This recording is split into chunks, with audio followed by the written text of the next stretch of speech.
With Shivani खरे के इस episode में आपका स्वागत है, वेलकम है। आज मैं आपके सामने रूबरू हुई हूँ इरा टाक की 2 किताबें लेकर के। एक है खुशी के ख़जाने की चाबी और दूसरी है ट्रीटी ऑफ साइलेंस। इरा टाक का अगर परिचय दूँ तो ये एक ऊर्जावान लेखिका हैं, पेंटर हैं, फिल्म मेकर हैं।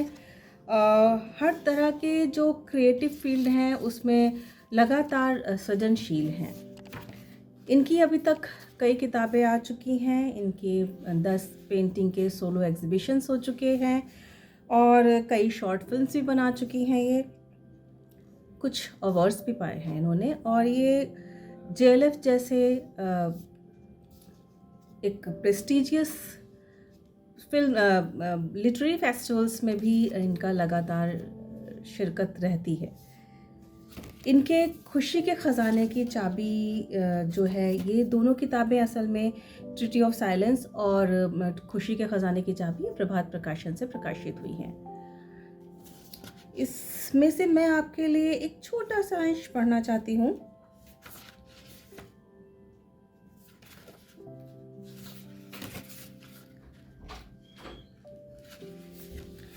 मुश्किल सपना देखने की हिम्मत। क्या है आपका सपना? एकांत में बैठकर सोचिए कि कौन सा काम आपको जीवन में सबसे ज़्यादा खुशी देगा। आप ऐसा क्या करना चाहते हैं जिससे आपको अपना होना सार्थक लगे? ऐसा कौन सा काम है जिसके लिए आप बिना थके, बिना रुके मेहनत करने को तैयार हैं, किसी भी हद तक जाने को तैयार हैं? सबको अपने सपने खुद तैयार करने होते हैं। जब वो सपना आपके दिलो दिमाग में उतर जाए तो उसको साकार करने के लिए जुट जाइए। जब हम खुद अपने लिए सपने देखना शुरू करते हैं तो कई बार मजाक उड़ता है, विरोध होता है, शंकाएं जाहिर करके लगातार मनोबल को तोड़ने की कोशिश की जाती है और ऐसा करने वाले हमारे सबसे करीब माने जाने वाले लोग ही होते हैं। लीक से हटकर रास्ते बनाने के लिए बहुत ज़्यादा मानसिक संबल, जिद और जुनून की ज़रूरत होती है।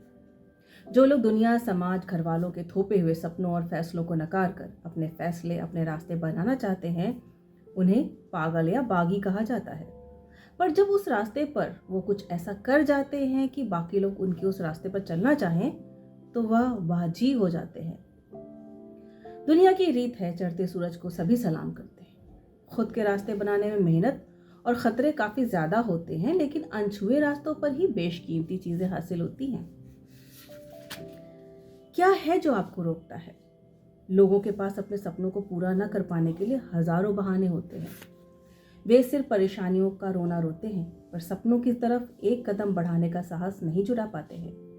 जिंदगी में सभी मुंह में चांदी की चम्मच लिए पैदा नहीं होते, तो हम इस बात की शिकायत उम्र भर नहीं कर सकते कि हमारे पास साधन नहीं है।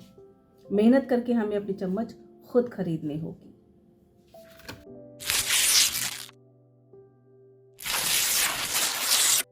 नमस्कार Ira ji, back to books with Shivani Khare में आपका स्वागत है, वेलकम है।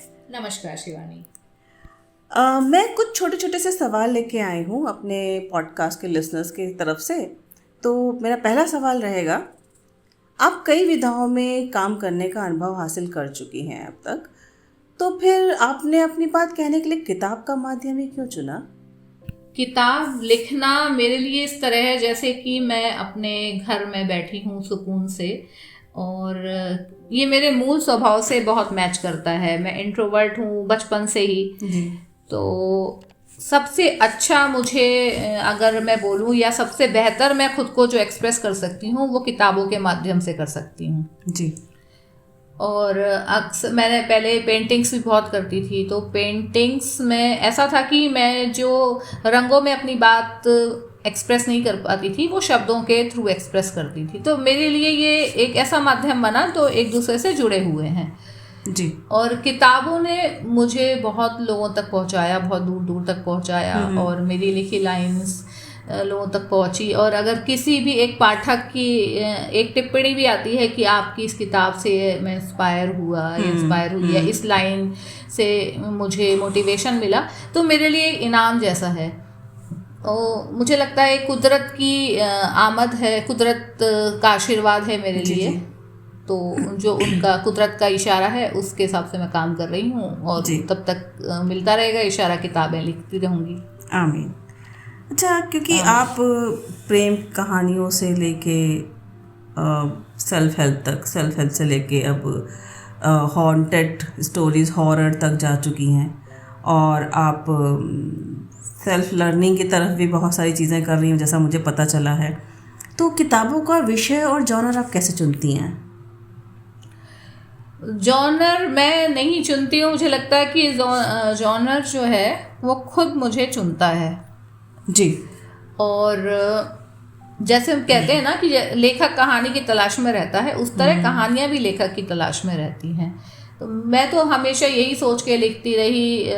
कई बार ऐसा होता है कि ट्रैवल करते समय या किसी भी जगह आप बैठे हैं, जिम में हैं या शॉपिंग करने गए हैं, और लोगों की बातें सुन के या आप कुछ देखते हैं, ऑब्जर्व करते हैं, उससे ही आपके दिमाग में आइडिया क्लिक हो जाते हैं। कई बार एक लाइन से ही पूरी कहानी निकल आती है।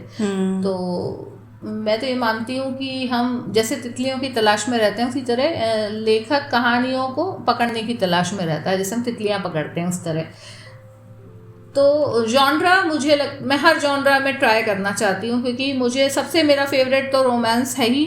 उसके अलावा मुझे थ्रिलर बहुत पसंद है, क्राइम स्टोरीज पसंद है। हालांकि मैंने अभी क्राइम में बहुत ज़्यादा नहीं लिखा है, मैंने 1-2 कहानियाँ ही लिखी हैं। और जो ये सुपर नेचुरल थ्रिलर है, अभी जो ट्रीटी ऑफ साइलेंस मेरी नई किताब आई है प्रभात प्रकाशन से, वो भी लोग बहुत पसंद कर रहे हैं। और क्योंकि एक आकर्षण होता है अननोन को जानने का, जी। और इसीलिए जो हॉरर है या थ्रिलर है वो आकर्षित करता है, क्योंकि ये मानव का मूल स्वभाव है, जिस चीज़ को वो नहीं जानता उसकी तरफ सबसे ज़्यादा आकर्षित होता है। और भूत प्रेत या फिर मर्डर किसने किया, ये सब रहस्य जो है सबसे ज़्यादा हमें खींचते हैं, और मुझे भी खींचते हैं। जब मैं देखती हूँ तो मैं इस तरह की जॉनरा की फिल्म्स देखना पसंद करती हूँ, तो मुझे इसे लिखने में मज़ा आता है, क्योंकि इसमें दिमाग भी बहुत ज़्यादा लगता है कि आप किस तरह से सस्पेंस क्रिएट करें ज़्यादा से ज़्यादा, कि आखिर तक पता ना चल पाए कि असली कातिल कौन है या भूत कहाँ से आता है, क्यों आता है, उसका क्या रीज़न है। और रोमांस इसलिए मेरा फेवरेट है क्योंकि दुनिया में इतनी सारी प्रेम कहानियाँ हैं, और हर प्रेम कहानी अलग है, कुछ ना कुछ उसमें अलग है। तो इसमें बहुत सारी संभावना है, मतलब वो एंडलेस है। और जैसे समुद्र में आप जाओ तो उसका कहीं अंत आपको नज़र नहीं आता, इसी तरह प्रेम का भी कोई अंत नहीं है। तो अंत नहीं है तो कहानियाँ भी अनंत हैं। तो ये मुझे लगता है कि सारे जॉनरा ट्राई करने चाहिए, और फिर अंत में आप पहुँच ही जाते हैं जो आपका फेवरेट, जो आपका बेस्ट होता है, जिसमें आप आउटपुट दे पा रहे हैं। बिल्कुल। और सेल्फ हेल्प की जहाँ आपने बात की, तो अक्सर मैं वो बातें कहती हूँ जो मैं खुद को समझाना चाहती हूँ, क्योंकि सेल्फ हेल्प जो है वो एक्चुअली हमें खुद भी हेल्प की ज़रूरत होती है, या हीलिंग की ज़रूरत होती है। और हीलिंग कोई ऐसा प्रोसेस नहीं है कि आपने 1 महीना हीलिंग कर ली और ठीक हो गए। हीलिंग एक लाइफ टाइम प्रोसेस है। तो लिखना मुझे हील करता है, और मुझे लगता है कि अगर मेरे अनुभव से या मेरे किसी सबक से लोगों को भी हेल्प मिल सकती है तो क्यों ना मैं उसे शेयर करूँ। बिल्कुल। तो इसीलिए मैं सेल्फ हेल्प में भी ट्राई करा है। अपनी मेरी बुक आई है की टू हैप्पीनेस, हिंदी में है वो खुशी खजाने की चाबी। और बहुत कुछ है, हम दुनिया में बाहर ढूंढते हैं और बहुत कुछ हमारे अंदर होता है। तो मैंने ये अपने एक्सपीरियंस से सीखा है, और इसलिए मैं इसे शेयर करती हूँ लोगों के साथ। ग्रेट। अच्छा, जिस तरह से आपसे बात हो रही है उससे मुझे समझ में आ रहा है कि आप किताबें भी बहुत देखी, और आई एम श्योर आप फिल्में भी बहुत देखती होंगी। तो ऐसी कोई कम से कम 2 किताबें और 2 फिल्मों के बारे में बताइए जिनसे आपको प्रेरणा मिलती हो, लगातार भी या कभी कुछ स्ट्राइक किया हो, प्लीज़ वैसा कुछ बताइए। मुझे एक तो पाउलो कोलो की अल्केमिस्ट से प्रेरणा मिली। अच्छा। और एक बुक थी द पावर, सबसे पहले वो किताब पढ़ी थी। उसमें बहुत छोटी छोटी चीज़ें हैं जो आपको मोटिवेट करती हैं कि जैसे आप जो चाहें उससे कायनात आपको मिलवा देती है। और बात भी सही है, ये सारा जो प्रोसेस है वो आपकी थिंकिंग का, मैनिफेस्टेशन का और पॉजिटिविटी का है। अगर पॉजिटिव थॉट्स या फिर नेगेटिव थॉट्स कहें, वो एक चेन रिएक्शन की तरह होते हैं। अगर आप नेगेटिव सोचोगे तो वो बढ़ते जाएगी, जैसे बारूद में आप आग लगाते हैं और वो चिंगारी फैलती जाती है और आग बन जाती है। उसी तरह दोनों थॉट्स हैं। आप जिस थॉट को अपनी ताकत दोगे, पावर दोगे, एनर्जी दोगे, वो थॉट बढ़ती जाएगी। तो उसके अलावा ये दोनों बुक्स ने मुझे बहुत इंस्पायर किया। और एक पुनर्जन्म पे किताब है जो मैनी लाइफ मैनी मास्टर्स, वो मुझे पसंद आई, क्योंकि ज़रूरी नहीं है जीवन में जो हमारे अनुभव का हिस्सा हो वही सच है। जीवन में बहुत सारी चीज़ें हैं जो कि सच हैं, और सच और झूठ भी एक सापेक्ष होता है। का सच किसी का झूठ हो सकता है, किसी का झूठ आपके लिए सच हो सकता है। बिल्कुल। तो मुझे ऐसी चीज़ें देखना, सुनना, पढ़ना पसंद है जिसके बारे में मैं नहीं जानती हूँ, क्योंकि पॉसिबल भी नहीं है एक लाइफ में आप हर चीज़ एक्सप्लोर करो। बिल्कुल। लेकिन अगर किसी ने एक्सप्लोर करा है तो उनके अनुभव से हम सीख सकते हैं, जान सकते हैं। और फिल्मों में मुझे गॉडफादर फिल्म बहुत पसंद है। मारियो पूजो, उनका उपन्यास भी है, उस पर बनी है। क्योंकि ये चीज़ें आपको लर्निंग के हिसाब से बहुत इम्पोर्टेंट रहती हैं कि कैसे एक उपन्यास में बहुत सारे कैरेक्टर्स को संभाला जा सकता है। और शायद इन सब चीज़ों को देख पढ़ के जब मैं बड़ी हुई तो कहीं ना कहीं वो मेरे वजूद में शामिल हो गए, मेरी लर्निंग का हिस्सा बन गए। और इसीलिए मुझे सीरीज में वो मूवी उसका बना है, वो कमाल ही बनी है जब फिल्म बन के आई है। तो बिल्कुल। और ये आपको सिखाती हैं, बीइंग अ नॉवेलिस्ट मुझे ये सिखाने में बहुत इन्होंने मदद की कि कैसे आप एक कैनवास पे 15, 20, 30 कैरेक्टर्स को संभाल सकते हो और हर कैरेक्टर को आप इम्पोर्टेंट बना सकते हो। और फिल्मों की बात के साथ मुझे परस्यूट ऑफ हैप्पीनेस फिल्म बहुत पसंद है। उसके अलावा क्योंकि वो आपको एक मोटिवेशन भी देती है फिल्म कि आप कहीं पे भी हो, आप जीरो पे भी हो, लेकिन आपको हिम्मत नहीं हारनी है। उसके अलावा जो सीरीज है उसमें मुझे कोई बात नहीं, अभी मुझे याद नहीं आ कोई बात नहीं। सीरीज तो अभी लेटेस्ट आई है तो मेरे सवाल में शामिल भी नहीं था, सॉरी अगर उस पर हम बात फिर कभी करेंगे। अच्छा, मैंने कई ऑथर से बात करी, कई लेखकों से मेरी बात होती है, तो मुझे भी ऐसा समझ में आता है कि कुछ किताबों को लिखने में थोड़ा ज़्यादा एफर्ट्स लगते हैं, होमवर्क करने पड़ते हैं। तो क्या आपको भी कभी कोई किताब लिखने के लिए होमवर्क करना पड़ा है? हाँ, हर किताब को लिखने में होमवर्क तो होता ही है, क्योंकि आप कितना अपने पर्सनल अनुभव से लिख सकते हैं, आपको रिसर्च करनी पड़ती है। जैसे मेरा जो उपन्यास आया था राजपाल से 243601, वो मैंने बदायूं के ऊपर लिखा था, मतलब उसकी पृष्ठभूमि बदायूं शहर है। तो कुछ तो मेरे अनुभव का हिस्सा था जी, कुछ मैंने अपने पुराने मित्रों से जो वहाँ के अभी भी रहते हैं, क्योंकि शहर को छोड़े तो मुझे कई साल हो चुके हैं, तो मैंने उनसे पूछ के वो जानकारी हासिल की, कुछ नेट से हासिल की।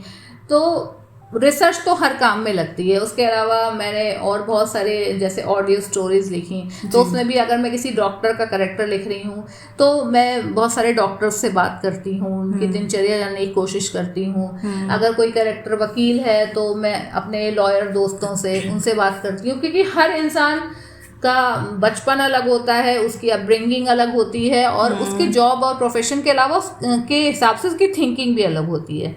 तो हर किताब में रिसर्च तो लगती ही है, और जो किताब जितनी ज़्यादा रिसर्च से लिखी जाएगी वो उतनी ज़्यादा सच के करीब लगती है। यस, बिल्कुल सही बात आपने शेयर करी। अच्छा, जब हम लिख रहे होते हैं और लिखने की प्रक्रिया से गुजर रहे होते हैं तो आप पे बहुत सारी चीज़ें हावी हो रही होती हैं, तो आप उन सब चीज़ों से बचने के लिए और अपने काम पे फोकस करने के लिए क्या करते हैं? मुझे तो ये लगता है कि लेखन ही मेरे ऊपर हमेशा हावी रहता है बाकी कामों की बजाय। इस पर मैं अनवर शऊर का एक शेर कहना चाहूँगी कि मैं बैठे बैठे अक्सर गुम हो जाता हूँ, मैं बैठे बैठे अक्सर गुम हो जाता हूँ, अब मैं नहीं रहता तुम हो जाता हूँ। वाह। तो शिवानी जी, बात ऐसी है कि मैं अक्सर अपने करेक्टर्स के साथ रहती हूँ या कहानियों के साथ रहती हूँ, तो मैं खुद भी कई बार नहीं जान पाती कि असल में मैं हूँ क्या। क्योंकि जब आप कोई कैरेक्टर लिखते हैं तो आप उस कैरेक्टर में डूब जाते हैं, आप उस कैरेक्टर के पीओवी से सोचने लगते हैं। जी। तो बहुत मुश्किल होता है ये बता पाना कि कब हम खुद हैं और कब हम वो कैरेक्टर हैं, तो ये बड़ा कंफ्यूजिंग हो जाता है। और मैं ये मानती हूँ कि आपने पहला सवाल ही पूछा था कि आप बुक्स को सबसे ज़्यादा इम्पोर्टेंस क्यों देती हैं, क्योंकि लिखना मेरे लिए एक संजीवनी बूटी की तरह है, हीलिंग की तरह है। या मैं कहती हूँ कि अगर मेरे अंदर जो उमड़ रहा है मैं उसे नहीं लिखूंगी तो वो मुझे खा जाएगा।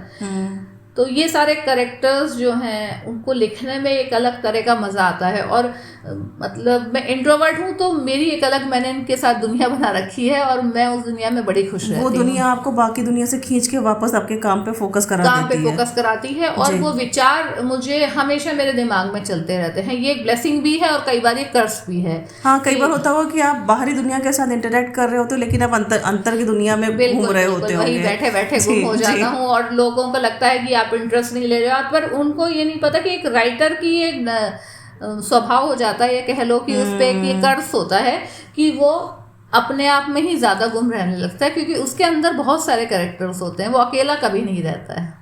क्या बात है। ये हम लोग का एक नज़रिया बदलने के लिए एक बड़ी बड़ी लाइन है कि हम जब अब किसी ऑथर से मिले तो हमेशा ही ध्यान रखें कि हम कई बार उनके किरदारों से भी मिल रहे होते हैं साइमल्टेनियसली। बिल्कुल बिल्कुल, किरदारों से मिल रहे होते हैं और कई बार आप उसका किरदार हो जाते हैं। तो हमेशा कहा जाता है कि जब राइटर, वो तो बहुत मतलब सुनी हुई सी लाइन है कि जब आप किसी राइटर आपके प्रेम में पड़ जाए तो वो आपको अमर कर देता है, लेकिन आपकी दुश्मनी में भी आप पड़ जाए तो तभी वो आपको विलेन बना देता है, तो तभी आपको अमर कर देता है। और वो मैं सीरीज की बात बता रही थी, तो मुझे ब्रेकिंग बैड सीरीज बहुत पसंद है। ओके। जो एक फिजिक्स के टीचर पे होती है, जो कि अपने परिवार को बचाने के लिए, क्योंकि उसे कैंसर हो जाता है, तो अपने परिवार के लिए वो चाहता है कि पैसा जमा कर जाऊं, तो वो ड्रग्स बनाना शुरू कर देता है। और वो बहुत शानदार सीरीज है ब्रेकिंग बैड, तो मुझे लगता है वो देखनी चाहिए, क्योंकि वो एक राइटर को बहुत लर्निंग के हिसाब से बहुत अच्छी है कि एक नेगेटिव करेक्टर में भी इतनी पॉजिटिव ट्रेट्स उसमें दिखाते हैं कि आपको उस करेक्टर से भी प्यार हो जाता है। तो ये मुझे बहुत अच्छी चीज़ लगती है वेस्ट की, कि वो एक विलेन का करेक्टर भी इतनी खूबसूरती से करते हैं कि विलेन है तो इसका मतलब ये नहीं कि इसमें बुराइयां ही हैं, उसमें बहुत सारी अच्छाइयां भी होती हैं। आफ्टर ऑल वो अंत में तो एक इंसान ही है, बिल्कुल बिल्कुल, उसका आएगा ही चीज़ें कि हर इंसान में ग्रे होता ही है, ब्लैक एंड वाइट ही सब कुछ नहीं होता। राइट। अच्छा, इसी से एक चीज़ निकल के मेरे दिमाग में आई, बुक पायरेसी। हम अपने पॉडकास्ट में अपील करते हैं अपने सुनने वालों से इसके बारे में, तो आप भी कुछ कहना चाहेंगी क्या? बुक पायरेसी जो है वो राइटर के पेट पे लात मारने जैसा है, प्रकाशक के पेट पे लात मारने जैसा भी है, क्योंकि जब किताब छपती है, उस बिकती है, तो उसकी रॉयल्टी लेखक को मिलती है। लेकिन जब वो बुक की पायरेसी होने लग जाती है, ये तो ठीक है कि आपकी बुक बहुत लोगों के हाथ में जा रही है, लोग पढ़ रहे हैं, लोगों को ये गलत बयानी भी की गई है कि आप खुश हो जाइए कि आपकी किताब लोगों के हाथ में ज्यादा किताब लोगों के हाथ में है, लेकिन आपने वो किताब लिखने में अपना जीवन लगाया है ना? बिल्कुल। तो वो आपको उसका कोई लाभ तो नहीं मिल रहा है, उस किताब की आपको रॉयल्टी नहीं मिल रही है। आपकी 100 बुक्स ओरिजिनल बिकी और आपकी 1000 बुक पायरेसी में सस्ते दामों पे बिक गई, आपके 1000 पाठक तो और बढ़ गए, लेकिन वो आपका मतलब वो पैसा नहीं आया ना आपके। तो मैं मानती हूँ कि लेखक मेहनत करता है तो उसको पैसा भी मिलना चाहिए, इसलिए पायरेसी पे रोक लगनी चाहिए। और जैसे फिल्मों की भी पायरेसी होती है तो उससे कितना करोड़ों का नुकसान हो जाता है। तो मैं इस चोरी को बहुत गलत मानती हूँ और मुझे लगता है कि रुकनी चाहिए और लेखक को उसकी पूरी रॉयल्टी और हक मिलना चाहिए।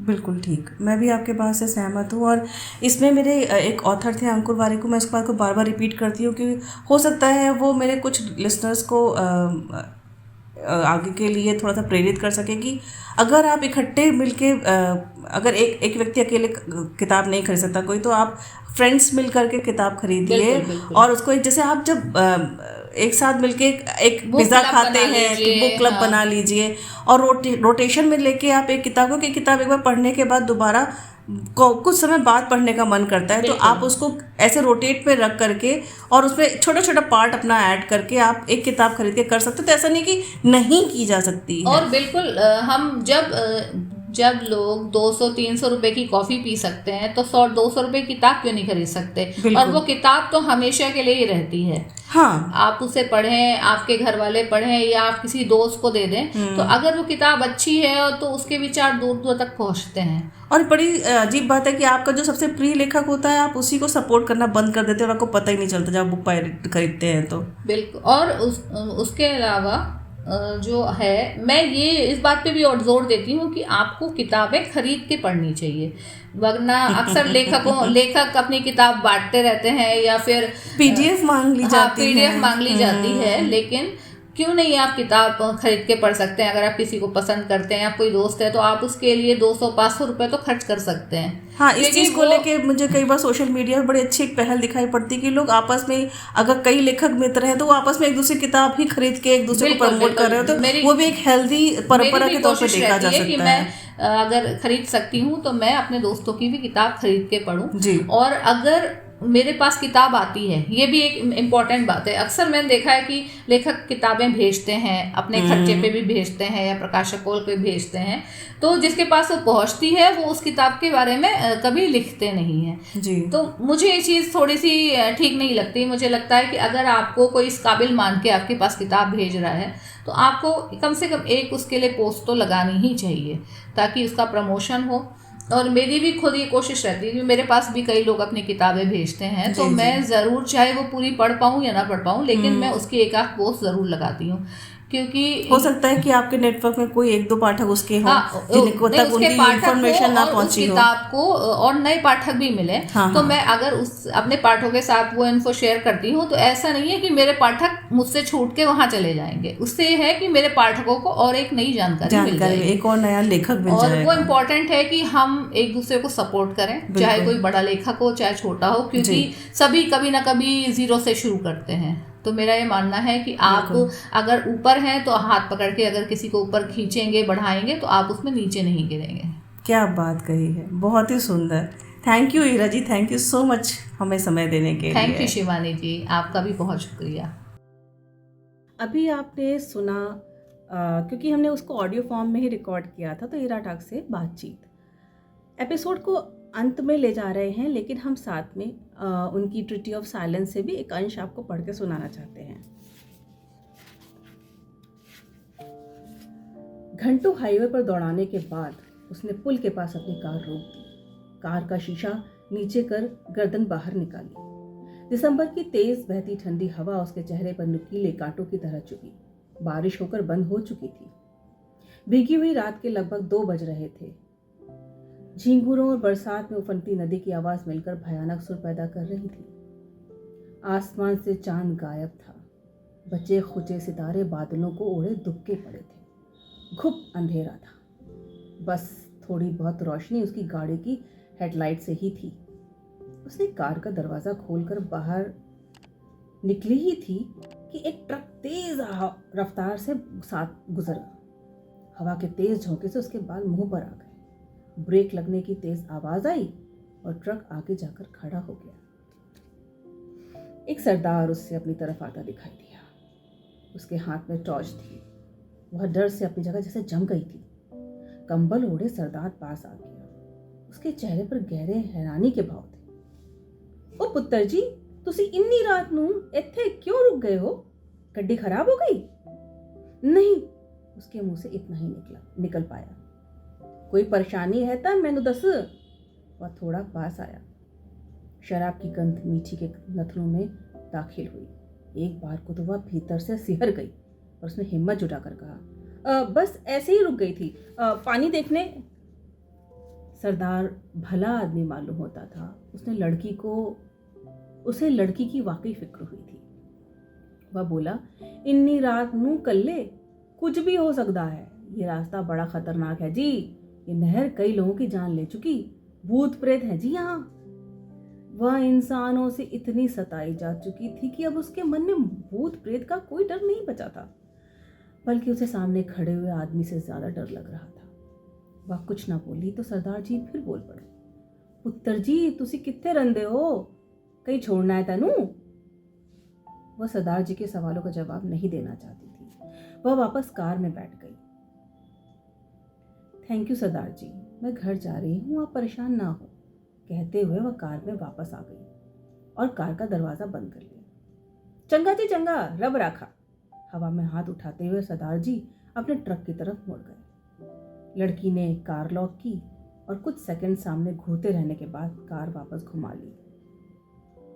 सरदार जी ने मुड़कर कुछ देर उसकी जाती हुई गाड़ी को हैरानी से देखा, और फिर अपने ट्रक पर चढ़ गए। लड़की ने थोड़ा आगे जाकर रियर व्यू मिरर में देखा, ट्रक जा चुका था और दूर दूर तक कोई गाड़ी आती नहीं दिख रही थी। उसने अपनी कार को हाईवे से सुनसान कच्चे रास्ते पर उतार दिया। वह रास्ता सीधे नदी की तरफ जाता था। इस अंश के साथ मैं आज का एपिसोड यहीं समाप्त करती हूँ। नमस्कार।